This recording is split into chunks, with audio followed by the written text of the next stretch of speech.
ദൈവത്തിൻ്റെ അതിപരിശുദ്ധമായ നാമം മഹത്വപ്പെടുമാറാകട്ടെ. ദൈനംദിന അപ്പം എന്ന അനുദിന വചനചിന്തയിലേക്ക് ഏവർക്കും സ്വാഗതം. ഇന്ന് ദൂതന്മാരെക്കാൾ കൂടുതൽ എന്ന വിഷയത്തെ ആസ്പദമാക്കി ചില കാര്യങ്ങളെ നമുക്ക് ചിന്തിക്കാം. അതിനാധാരമായ ഒരു വാക്യം വായിക്കാം. എബ്രായർ 2-ാം അധ്യായം 7-8 വാക്യങ്ങൾ. നീ അവനെ ദൂതന്മാരെക്കാൾ അല്പം മാത്രം താഴ്ത്തി, തേജസ്സും ബഹുമാനവും അവനെ അണിയിച്ചിരിക്കുന്നു. നിന്റെ കൈകളുടെ പ്രവൃത്തികൾക്ക് നീ അവനെ അധിപതിയാക്കി, സകലവും അവന്റെ കാൽ കീഴാക്കിയിരിക്കുന്നു എന്ന് ഒരുവൻ ഒരിടത്ത് സാക്ഷ്യം പറയുന്നു. സകലവും അവന് കീഴാക്കിയതിൽ ഒന്നിനെയും കീഴ്പ്പെടുത്താതെ വിട്ടിട്ടില്ല. എന്നാൽ ഇപ്പോൾ സകലവും അവന് കീഴ്പ്പെട്ടതായി കാണുന്നില്ല.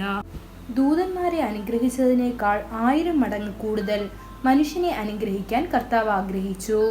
മനുഷ്യൻ ദൂതന്മാരെക്കാൾ താഴെയും ശക്തി കുറഞ്ഞവനുമായി കാണപ്പെട്ടെങ്കിലും ദൈവം മനുഷ്യനെ ശ്രേഷ്ഠനായി കണ്ടു, അവനെ മഹത്വത്താൽ അനുഗ്രഹിച്ചു. മനുഷ്യൻ സൃഷ്ടിക്കപ്പെടുന്നതിന് മുൻപ് ദൂതന്മാർ സൃഷ്ടിക്കപ്പെട്ടു എന്ന് യോബ് 38-ാം അധ്യായം 4 മുതൽ 7 വരെയുള്ള വാക്യങ്ങളിൽ നമുക്ക് കാണാൻ സാധിക്കും. എന്നാൽ കർത്താവ് രക്ഷയുടെ ശുശ്രൂഷയും സുവിശേഷവത്കരണത്തിന്റെ പ്രവർത്തനവും അവർക്ക് കൈമാറിയിട്ടില്ല. മറിച്ച് മനുഷ്യനോടുള്ള ആ ഉത്തരവാദിത്വം നൽകി.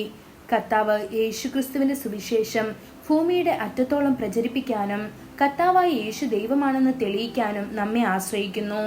നിങ്ങൾ ചിന്തിക്കേണ്ടതുണ്ട്, ഈ മഹത്തായ സത്യം ദൈവം ദൂതന്മാരെ സൃഷ്ടിച്ചപ്പോൾ അവൻ അവരെ തീയിൽ നിന്ന് പുറത്താക്കി. എന്നാൽ അവൻ മനുഷ്യനെ സൃഷ്ടിച്ചപ്പോൾ അവൻ അവരെ തന്റെ മക്കളെന്ന നിലയിൽ സ്വന്തം പ്രതിച്ഛായയിലും സാദൃശ്യത്തിലും സൃഷ്ടിച്ചു. ദൈവം മനുഷ്യന് സ്വയം ഭരണവും സ്വയം നിർണയവും നൽകിയിട്ടുണ്ട്. അത് ദൂതന്മാരുടെ കാര്യമല്ല. ദൂതന്മാർ യന്ത്രങ്ങളും ജോലിയും പോലെയാണ്. അത് ദൈവത്തിന്റെ കൽപ്പനകൾ അനുസരിച്ച് പ്രവർത്തിക്കുന്നു. എന്നാൽ മനുഷ്യന് സ്വയം ചിന്തിക്കാനും പ്രവർത്തിക്കാനും സ്വാതന്ത്ര്യമുണ്ട്. സാത്താനെ നോക്കൂ, വീണുപോയ അവസ്ഥയിൽ പോലും അതേയാൾക്ക് സ്വയം ഒന്നും ചെയ്യാൻ കഴിഞ്ഞില്ല. എല്ലാത്തിനും അവൻ ദൈവത്തിൽ നിന്നാണ് അനുവാദം വാങ്ങണം. ഇയ്യോബിനെ തൊടാൻ ആഗ്രഹിച്ചാലും അവൻ ആഗ്രഹിച്ചതുപോലെ അത് ചെയ്യാൻ കഴിഞ്ഞില്ല. അതിന് കർത്താവിൽ നിന്ന് പ്രത്യേക അനുമതി ലഭിക്കേണ്ടതുണ്ട്. പത്രോസിനെ അരിച്ചെടുക്കാൻ ആഗ്രഹിച്ചപ്പോൾ അത് നേരിട്ട് ചെയ്യുന്നതിന് പകരം കർത്താവിൽ നിന്ന് അനുവാദം തേടേണ്ടി വന്നു. ദൈവം എപ്പോഴും അനുവദിക്കുന്നില്ല. ചിലപ്പോൾ ദൈവം സാത്താന് അനുമതി നൽകുന്നു. ആ യുദ്ധങ്ങൾക്കെതിരെ നിലകൊള്ളാനും കൃപയും ശക്തിയും നമുക്ക് നൽകുകയും ചെയ്യുന്നു. നിങ്ങൾ ജയിക്കുന്നവരായി കാണാൻ കർത്താവിന് വളരെ ഉത്കണ്ഠയും ഉത്സാഹവുമാണ്. അവൻ മരണത്തെയും ജീവനെയും നിങ്ങളുടെ മുൻപിൽ വെച്ചിരിക്കുന്നു. ജീവനോ മരണമോ തിരഞ്ഞെടുക്കേണ്ടത് നിങ്ങളാണ്. കർത്താവിനെ സ്തുതിക്കുന്നതും അവനെ അവഗണിക്കുന്നതും തിരഞ്ഞെടുക്കേണ്ടത് നിങ്ങളാണ്. നിങ്ങൾ സ്തുതിക്കുമ്പോൾ അവന്റെ ഹൃദയം സന്തോഷിക്കുന്നു. നിങ്ങളെ അനുഗ്രഹിക്കാൻ അവൻ നിങ്ങളുടെ അടുത്തേക്ക് വരുന്നു. ദൈവമക്കളെ, കർത്താവ് തന്റെ ശുശ്രൂഷ നിങ്ങളുടെ കൈകളിൽ ഏൽപ്പിച്ചിരിക്കുന്നു.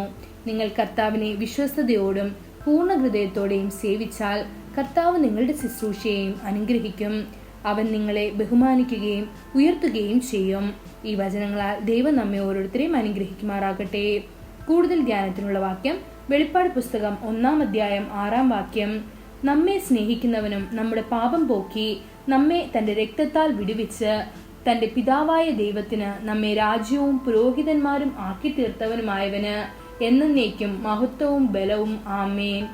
ഇന്നത്തെ ബൈബിൾ വായന രാവിലെ സദൃശ്യവാക്യങ്ങൾ 13, 14, 15 അധ്യായങ്ങൾ.